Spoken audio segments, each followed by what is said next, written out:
você não sabe, pergunta o nome dela. Afinal de contas, você vai passar a eternidade com ela no céu. Você já conhece, diz uma coisa boa para ela aí.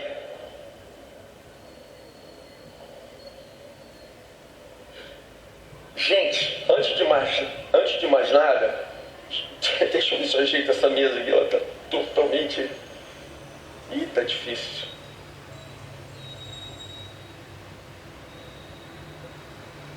Deixa. Antes de mais nada, eu queria combinar uma coisa com vocês. Graças a Deus, há muito tempo não acontece algum tipo de manifestação pública aqui durante o culto, ou alguém, sei lá, cai endemoniado, coisa desse tipo. Porque a gente já ora há muito tempo pedindo que o Senhor não permita que o inimigo roube a nossa atenção no momento do culto, para que a gente mantenha o foco total no culto ao Senhor, na adoração, no momento que vamos ouvir a sua palavra. Então isso, graças a Deus, já tem muito tempo que não acontece. Mas o que eu queria combinar com vocês é o seguinte: se algum dia acontecer, alguém entrar aqui, fizer algum tipo de manifestação, qualquer coisa assim, manifestação política ou espiritual, tal, não se assuste, não precisa você fazer nada, apenas fique em oração. Deixa que o Ministério de Serviço está preparado para agir, os pastores saberão o que fazer, e a sua parte é só tentar manter o máximo possível a atenção no culto e ficar tranquilo diante de Deus. E o resto, muito obrigado por esse momento em que estamos na tua presença, pelo que o Senhor há de nos falar. Todas as vezes que a gente vem a esse lugar com nossos corações ansiosos por ouvirmos a tua voz, o Senhor tem falado a cada um de nós, e a gente acredita que nesse momento, nessa noite, o Senhor falará mais uma vez. Então, faz assim, Senhor, não permita que nada nos distraia, nada tire a nossa atenção, e que a gente saia daqui com essa certeza de que o Senhor mais uma vez nos falou. Cerca esse lugar com os teus anjos, abre os céus agora e derrama sobre nós uma porção especial do teu Espírito. Nós oramos e agradecemos em nome de Jesus. Amém. Há 5 anos eu sofro de síndrome do pânico. Sofro uma maneira de dizer, no início foi muito difícil, ninguém sabia do que se tratava, nem eu. Depois, com o tempo, você aprende a lidar com isso e a dominar esse tipo de coisa, né? Mas eu queria, essa noite, destacar o seguinte: uma das características de gente que tem síndrome do pânico ou, eventualmente, ataque de ansiedade é a chamada ansiedade antecipatória. Ansiedade antecipatória. Eu sei que quem não sofre isso, talvez não tenha ideia do que seja, tenha dificuldade de entender. Mas você, com certeza, sabe que a mente humana, gente, é um universo quase que insondado. Ainda se conhece muito pouco a respeito da nossa própria mente. E a nossa mente é capaz de coisas inacreditáveis. Então, uma das características da síndrome do pânico é a chamada ansiedade antecipatória. O que é isso? A pessoa que sofre disso, ela sente medo, apreensão por algo que pode vir a acontecer no futuro ou nem acontecer. De 85% a 90% das nossas preocupações nunca, jamais vão se concretizar. Quer dizer, 90% de tudo que você se preocupa na vida e tira o seu sono, nunca será um problema verdadeiro para você. Mas a ansiedade antecipatória é uma coisa que vai ainda um pouco além disso. Votem, pensam e sentem. Então, eu perguntaria para vocês agora o seguinte: é possível que no momento em que nós estamos reunidos aqui para celebrarmos, um avião caia aqui sobre nós, nesse lugar, acabe com a tenda, acabe com tudo e mate um monte de pessoas. Isso é possível de acontecer? Eu vou adiantar a resposta para vocês. Sim, é possível. Nós não estamos protegidos num bunker, então isso pode acontecer. Agora eu pergunto ainda, isso é provável? Então a resposta é não. Com certeza, é totalmente improvável. Primeiro porque acidentes de avião, com aviões são coisa rara, acontecem muito pouco diante do número de voos que se tem ao redor do mundo diariamente.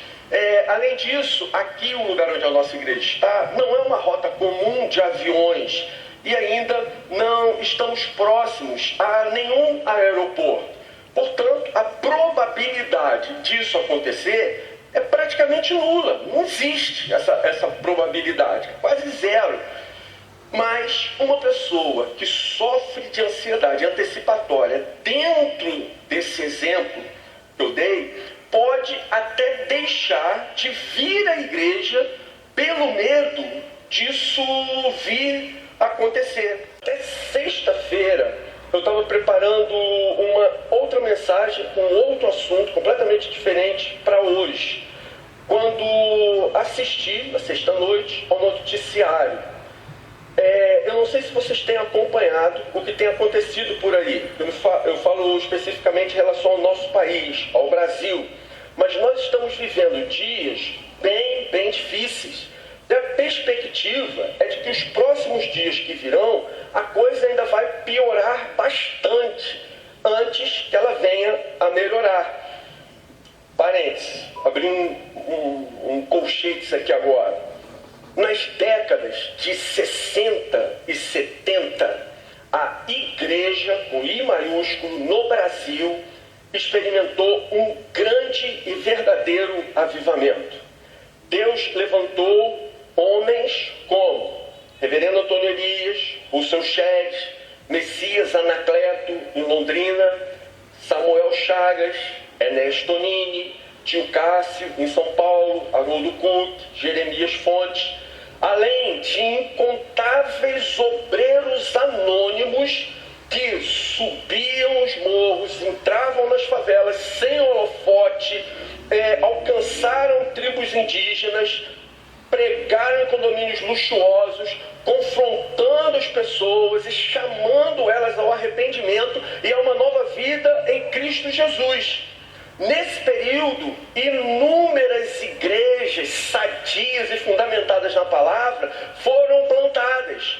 E um número incontável de pessoas teve suas vidas efetivamente transformadas, nasceram de novo e se tornaram novas criaturas. Emocionalismo, sensacionalismo desgovernado que substituiu a pregação pela performance teatral nos púlpitos. A igreja foi envenenada pelo chamado pragmatismo secular, que tira o foco da cruz e busca a atração das pessoas através do marketing. Ela foi envenenada com a banalização do pecado e a vulgarização da graça, o que levou a igreja a perder o temor de Deus.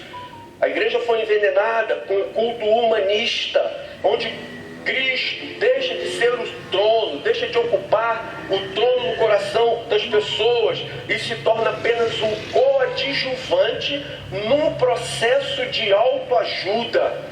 Com isso, os números estatísticos mostram ano após ano que o número de, teoricamente, cristãos no Brasil tem aumentado de maneira consistente e significativa. No entanto, paralelamente à subida desse número de pessoas que se declaram cristãs, nós vemos que todos os índices péssimos que mostram uma sociedade pervertida, degenerada, violenta, injusta, igualmente crescem na mesma proporção.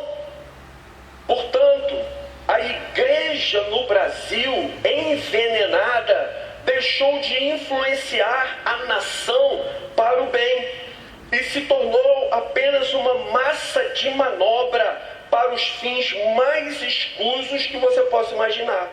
aqui, apesar dele ser um texto muito conhecido. Eu nunca preguei sobre esse texto aqui na Oceânica. Então, vou explicar o contexto. Vamos lá. O reino de Israel, em um certo momento, ele se divide. Durante o reinado de Saul, de Davi e posteriormente de Salomão, que foi quando o reino atingiu seu apogeu, o reino era unido. Mas, a partir de um momento, quando Salomão deixa o trono, o reino se divide. Fica uma parte grande ao norte e uma parte menor ao sul. Reino do norte e reino do sul. Então, o que acontece? 200 anos depois dessa divisão, o reino do norte, ao longo desses 2 séculos, ele vem continuamente se afastando de Deus. Nega o Senhor não tem mais nenhuma influência sobre a vida do povo. O povo se esquece da lei, o povo passa a adorar outros deuses. E assim, como consequência do seu pecado, o Senhor entregou essa parte do norte ao Império Assírio. Um império cruel, um império forte, violento, que conquistou essa parte e a levou a dispersando e miscigenando todos os povos que o Império Assírio dominava, que o Império Assírio havia conquistado. Então, gente, não precisa nem dizer o quanto foi dolorosa, o quanto foi cruel essa conquista. Norte. Já o sul foi um pouco diferente. O sul alternava alguns reis. E o momento em que o povo temia ao Senhor e, eventualmente, algum rei que vinha, que era mau e que levava o povo a adorar os ídolos estrangeiros. Então, o rei fazia com que o povo se desviasse, o povo se desviava, Deus disciplinava o povo, pesava sua mão, o rei então se arrependia, o próximo rei se arrependia, o povo caía em si, eles voltavam ao Senhor, e o Senhor então, que é rico em misericórdia, os socorria, lhes dava uma nova chance. Então, porque ele alternava alguns reis bons e retos com alguns reis ímpios, o sul durou alguns anos a mais antes de ser conquistado. Já havia 100 anos que havia se dado a tragédia da conquista do norte pelo Império Assírio. E agora, Deus havia revelado que em breve, na época ele não sabia que era dentro de 20 anos, hoje nós sabemos. Então, que dentro de 20 anos, a mesma coisa, ou algo muito parecido, iria acontecer com o sul. Portanto, nesse momento que Abacuque profetiza, o reino do sul está consciente e tem todo o conhecimento do horror que havia sido a derrota do norte. E agora, o contexto desse profeta é de uma enorme preocupação com o que em breve vai acontecer também com o reino do sul. Apenas uma intervenção divina e sobrenatural poderia evitar que o grande e temível império da Babilônia conquistasse o reino. Mas agora o povo passou a insistir em viver deliberadamente em pecado contra o seu Deus. Assim, o profeta Abacuque, ele começa o seu relato fazendo uma oração. Na sua oração, Abacuque diz o seguinte, ele ora assim: até quando, Senhor, clamarei pedindo ajuda e tu não me ouvirás? Abacuque é aquele texto que está na tela, tá, gente? Ou melhor, aquela referência que está na tela. Abacuque 1, a partir do versículo 2. Ele ora: até quando, Senhor, clamarei pedindo ajuda e tu não me ouvirás? Até quando gritarei violência e tu não salvarás? Por que me fazes ver a iniquidade? Por que toleras a opressão? Pois a destruição e a violência estão diante de mim. Há litígios e surgem discórdias. Por isso, a lei se enfraquece e a justiça nunca se manifesta, porque os ímpios cercam os justos, e assim a justiça é torcida. Significa que todos os acontecimentos estão debaixo da soberania de Deus. Amém. Não existe autoridade maior que a do Todo-Poderoso. Não existe ninguém que possa fazer alguma coisa se levantar contra a sua mão, contra o seu mover. O profeta sabia disso. Ele sabe que os planos de Deus são insondáveis, que a nossa mente tem dificuldade de entender a profundidade daquilo que Deus deseja e requer. Quando Ele age de maneira surpreendente. Então, ao invés de Abacuque esperar passivamente pelo cumprimento das profecias, ele decidiu orar para que o Senhor voltasse a agir poderosamente em favor do seu povo, como já havia feito no passado, e a realizar novamente os seus grandes feitos. Sua glória cobre os céus, e a terra se enche do seu louvor. O seu resplendor é como a luz, e raios brilham da sua mão. O seu poder se esconde ali. Ele para e faz a terra tremer. Olha e sacode as nações. Os caminhos de Deus são eternos. Na tua indignação marchas pela terra. Na tua ira pisas as nações. Tu sais para salvar o teu povo, para salvar o teu ungido. Então, dito isso, nós chegamos no nosso texto principal de hoje, em que Abacuque termina o registro da profecia, suas orações, visões e profecia, com uma das declarações de fé mais lindas que se conhece. Eu queria pedir para você abrir a sua Bíblia no texto de Abacuque, capítulo 3, a partir do versículo 17. Se você tem uma Bíblia, é recomendável que você acompanhe a leitura nela. Se você não tem, vai aparecer a projeção aqui no telão e você pode acompanhar pelo telão. Mas então é a declaração de confiança em Deus, uma das mais bonitas que se tem registro. Então assim, Abacuque diz: ainda que a figueira não floresça, nem haja fruto na videira, ainda que a colheita da oliveira decepcione e os campos não produzam mantimento, ainda que as ovelhas desapareçam do aprisco e nos currais não haja mais gado, mesmo assim eu me alegro no Senhor e exulto no Deus da minha salvação. O Senhor Deus é a minha fortaleza. Ele dá aos meus pés a ligeireza das corças e me faz andar nas minhas alturas. Amém. Representa uma base da economia do povo de Israel. Produtos essenciais para alimentação. Ele diz: olha, vocês não terão cereais e grãos. Vocês não terão carne, leite, lã, muito menos qualquer tipo de segurança. Então ele descreve perdas reais e irreparáveis. Ele descreve um colapso completo das estruturas que sustentavam a vida cotidiana do povo de Israel. Se eu fosse, com toda licença, adaptar esse texto para a nossa realidade, em um futuro próximo, eu diria mais ou menos o seguinte: ainda que a justiça seja benevolente com os poderosos e cruel com os necessitados, ainda que os produtos dos mercados se tornem escassos e não haja combustível nos postos, ainda que não possamos usar a internet e não tenhamos o sinal do GPS, mesmo assim eu me alegro no Senhor. Amém. Exulto no Deus da minha salvação. O Senhor Deus é a minha fortaleza.